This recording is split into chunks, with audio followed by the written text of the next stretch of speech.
Good morning guys, welcome to Shivansh commerce coaching classes. आज जो है हम जीपीएच बुक का क्वेश्चन नंबर 19 करने वाले हैं रेशियो का। देखिए इसमें दिया क्या है, find out the current ratio from the following particulars. कुछ जानकारी दी गई है और इन जानकारी के द्वारा हमको करंट रेशियो निकालना है। देखिए क्या क्या दिया है। सबसे पहले दिया है हमारी current assets 4 lakhs, stock 2 lakhs, working capital 2,40,000। इसके द्वारा हमको जो है करंट रेशियो निकालना है। करंट रेशियो निकालने के लिए हमारे पास दो चीज होना बहुत जरूरी होता है। पहली चीज होती है करंट एसेट्स, दूसरी चीज होती है current liabilities.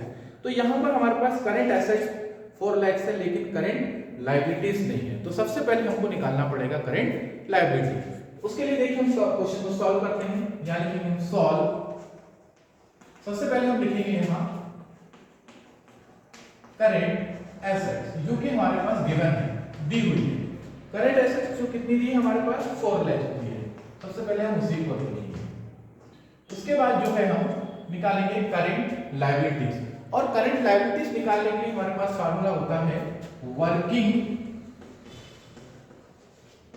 Capital is equal to current assets minus current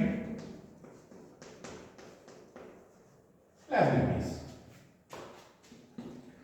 अब यहां पर हमारे पास वर्किंग कैपिटल है, करंट एसेट्स है, लेकिन करंट लायबिलिटीज नहीं। इस फार्मूले के द्वारा हम करंट लायबिलिटीज निकाल सकते हैं। वर्किंग कैपिटल कितनी दी है हमारे पास 2,40,000। करंट एसेट दी हमारे पास 4 लाख।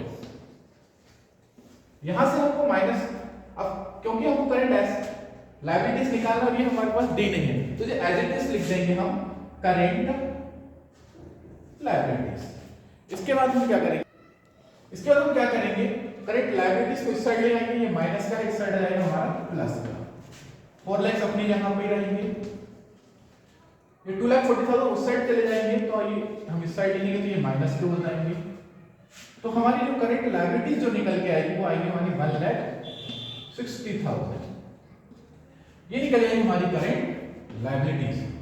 क्योंकि हमारे पास करंट एसेट पहले से है, करंट लायबिलिटीज हमने निकाल ली है। अब हम निकालेंगे करंट रेशियो। यहां लिखेंगे हम current ratio is equal to current assets upon current liabilities, ये शॉर्ट फॉर्म है।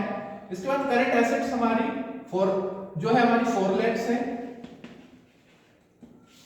करंट लायबिलिटीज हमारी 1,60,000 है। यहां से हम 0 से 0 काटेंगे, 4 0 से हम 4 0 काटेंगे, 16 में 16 और 16 से 40 को जब हम डिवाइड करेंगे तो 2.5:1 इस तरह से जो है हमारा आंसर निकलेगा। Thank you.